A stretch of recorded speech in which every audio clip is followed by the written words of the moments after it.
I don't even know what that means. We'll get to it. I don't even know what that means either. So yeah, but if anyone has ever wanted to try to do the sound of Miro, please, I would love to hear how you do it, because apparently my version of it wasn't satisfactory to Roger's tastes. No, I was just saying, don't spoil it for William. You gotta keep your reactors fresh, right? Or else they'll have like biases and stuff. Yeah, true. But look, first off, I'm tone deaf. Secondly, my rendition of any music is probably so wildly off. No, even hardcore stays are gonna be like, "What the hell is she trying to sing?" So, okay, guys, welcome back. So, okay, so in a previous episode, we did Stray Kids. And because that song harkens back and calls back so many different songs and of their journey, I think, Roger, you and I agree, I think we have to do Hellevator, because I think it's fresh in your mind, William, the video. Mm-hmm. And I think when you see this video, I think you'll see it and be like, oh. And they look so young. Yeah, I know. This is going to be... We're bouncing so much across the timelines. Like, that Stray Kids was like a year ago. This is 8 years ago. Basically almost like debut. Yeah. Like it's a pre-debut. Oh, pre-debut. Okay, that's right. Yeah, oh my gosh. This is 2018, pre-debut. Man. Yep. So, or 17. Before the world changed. I get the years wrong all the time. So 2017 was the reality show, and they did Hellevator for 2017. So, but I think this production of it wasn't until maybe closer to 18. Is my I think. But anyway, I'll take 2017. This song. Yeah. Just call it 2017. Mm-hmm. Yeah. So it's Hellevator. It's one of my top fives, I think, of all Stray Kids. That's how much I love this song. And knowing where they started to now makes me... it's probably one of the reasons why I think it's a top fiver. But on its own, I still think it's a top fiver. So... Okay. Oh my gosh, I'm like out of breath how good I love this song. Okay. All right, so let's get ready. Are you guys ready to go? Yes. Do we need to do a sync clap also? Do we do sync claps for each one? Okay. Yeah. Yep, and good to go. Here's where I'm always crazy. Okay, there we go. Trying to keep track of my tabs open here. All right, let's do it. 3, 2, 1. Awesome. All right. Okay, ready? 3, 2.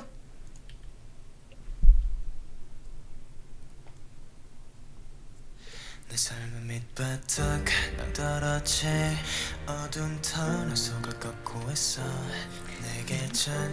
young.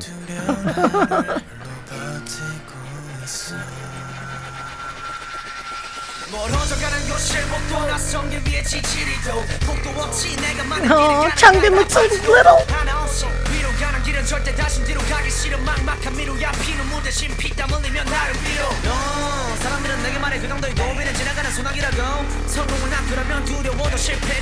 Okay, stop. Yep. Oh, that K-rap is... Oh. Mm-hmm. Whoa. Man, I just can't think about like pre-debut, and they're like already has this consistent sound from what they sound like today. That's so wild. It's such a mature sound to me. Mm-hmm. Yep. It's a well-honed talent. Mm-hmm. I mean, gosh, it's like what a lightning in a bottle. Like when you can find a group like this, like it's just great analogy. Yeah. And the thing is about this song, Hellevator, is about their debut days, like pre-debut days of how hard they're fighting to get to the elevator of success. So they call it the Hellevator, right? Because they're going through hell. So if you read the lyrics on it, it's definitely talking about like the sacrifices they're making to be idols. Right. Yeah. Being away from family, friends, everything that you know, the uncertainty, the stress of the gamble of your family sacrificing for you. I mean, it hits home. Forgot one thing. You're going to see 9 guys in this video. So one of the guys, Woojin, left. So he's in this one. So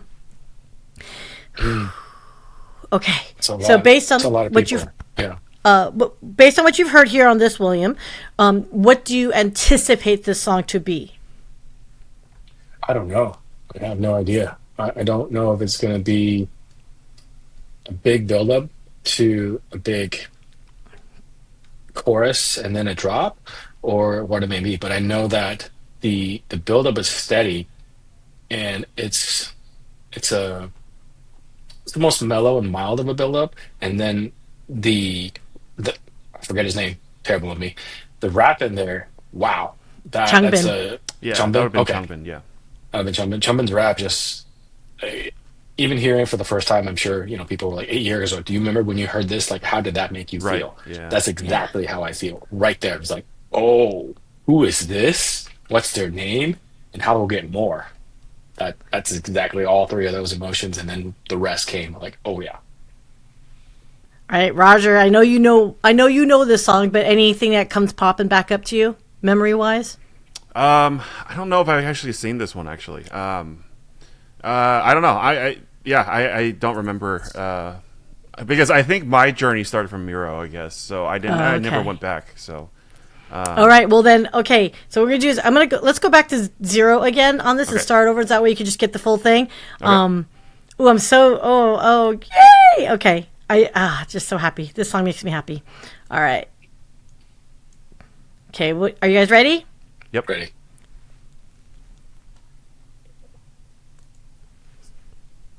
내 삶은 밑바닥 난 떨어지 어두운 터널 속을 걷고 있어 내게 잔인하고 두려운 하루를 홀로 버티고 있어 멀어져가는 것을 못 돌아선 길 위에 지지리도 곡도 없이 내가 많은 길을 가는 가이다 팔지도도 하나 없이 위로 가는 길은 절대 다신 뒤로 가기 싫은 막막한 미로야 피눈물 대신 피땀 흘리며 나를 빌어 사람들은 내게 말해 그 정도의 도비는 지나가는 소나기라고 성공을 낳고라면 두려워도 실패라는 덫이 갈라고 그래 나는 고통이란 미끼를 더 섞은 채 방황하는 거야 지친 열정의 날개를 잠시 접어둔 채 떨어지 어두운 터널 속을 걷고 있어 내게 잔인하고 두려운 나를 홀로 버티고 있어 손을 밀어도 날 잡아줄 사람은 아무도 없어 내 앞에 내 눈물을 타고 위로 빠져나가고 있어 I'm on a elevator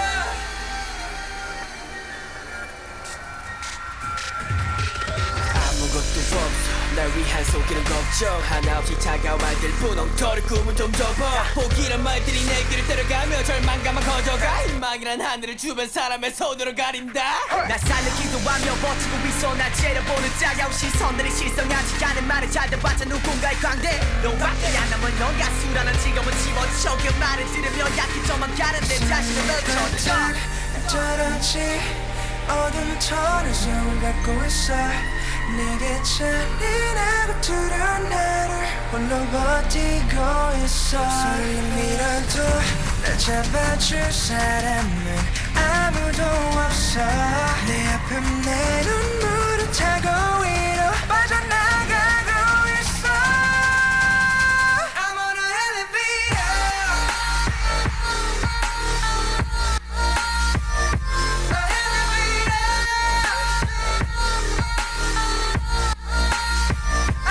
elevator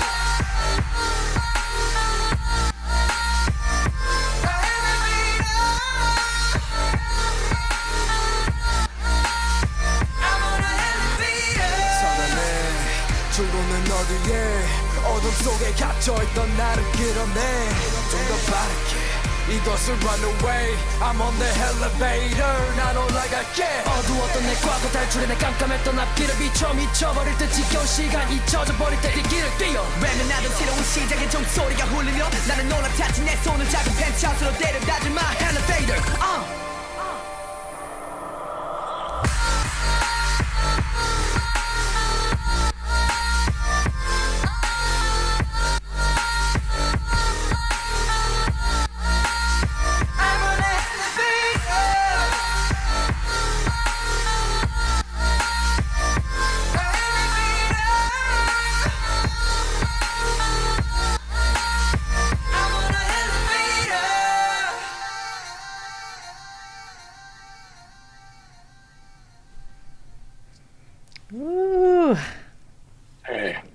Dang. Okay.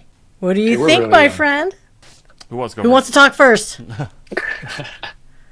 I'll go first, since this is my first react to it, and it to know a little bit more about them, like to understand that journey, that gamble, and the seeds of doubt that everyone around us is planting and putting there, not maybe always directly, but indirectly, even just from criticism, like to be able to uproot that, to take it like, no, we got to do this because this is what we all agreed to, this is what we are gambling on, this is what we worked hard towards, this is what we are sacrificing for.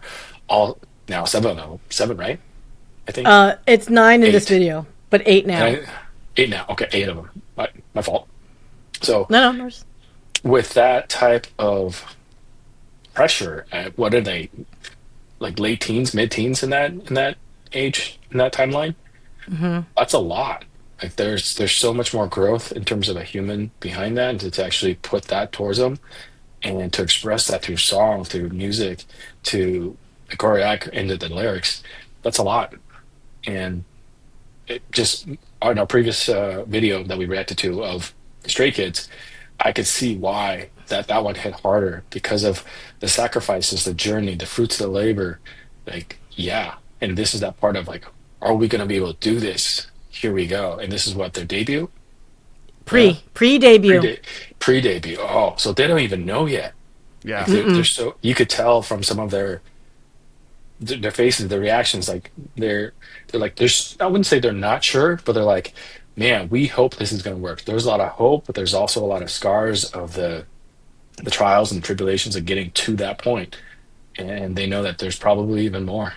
So, wow, kudos to them. Yeah. Isn't that crazy? Like, yeah. Okay, Roger. So Yeah, did you know this song? Did you not? You didn't know this song? I don't think I've actually like listened to it like because it's just always been like oh, okay, yeah, Hellevator, I know the word, but I don't think I've ever actually like listened to it. Yeah. Got it. Yeah, I like how interesting it was because obviously like having, listened to them more, it's funny to see, like rapper Hyunjin more and then rapper Lino more. So it's Rapper Lino. Yeah. I was like, I didn't know he rapped in that song. Yeah, exactly. Yeah. So like, man, they're so talented. But yeah, and then the obviously like now music has changed so much with TikTok and everything, but kind of like that like EDM fill during the chorus was like very unexpected. So it was fun, kind of like harkening back to that time of era, that era of music and everything, and seeing them like go through their journey and everything, like William said. I was just listening to it as I was like really just like vibing to the music. There's a hunger in that music for me. Like there's a hunger in that song that I feel like where with God's Menu, there's like an aggression, and obviously you can tell by right? Come on, you guys, sing along with me. Yeah. But this one has this like a longing for the unknown. And there's a hunger for it, but there's also a fear. And I think that beat, or maybe it's the chord progression, really feeds into it, almost thematic, like not thematically, cinematically, almost cinematically pulls you into this, like where they're at, right? They're fighting for something they don't even know they want, but they want it.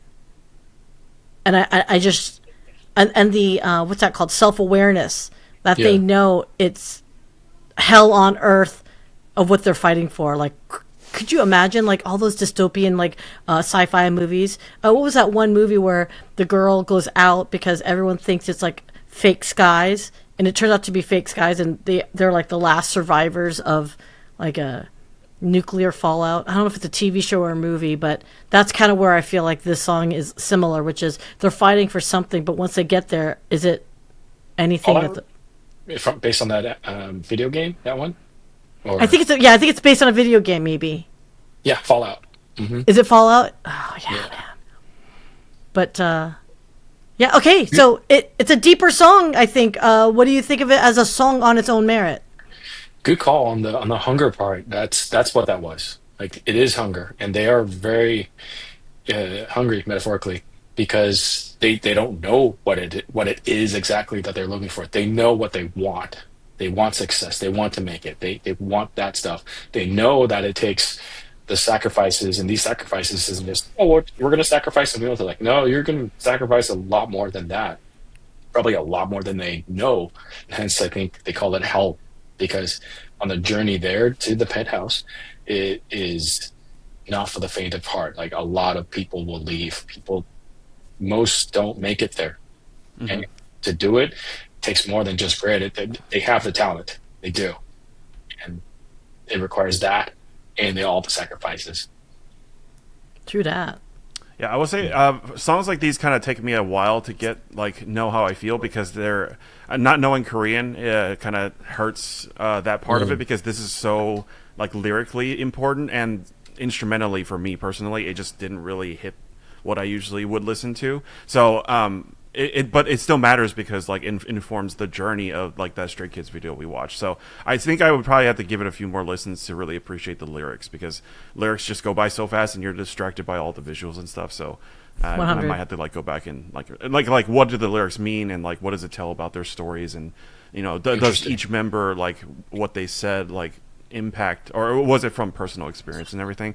I think I would have to re-listen to it, but like sound wise, because of like how like of an era of that music it was, I've kind of like moved past that a little, because it does really feel like, I guess, forgive me if this is wrong, it sounds like they're like mimicking a lot of the DJs who were popular around that time, like or like Kygo, or some of like the people who were making that kind of music with that kind of instrumental, like the fading in and out, that yeah. So it almost felt like they were trying to make a song that would be popular for Western music, rather than doing what they do now, which is we have what we know is good music and we'll make our music. So maybe that's why I'm like a little disconnected on the music side of this song.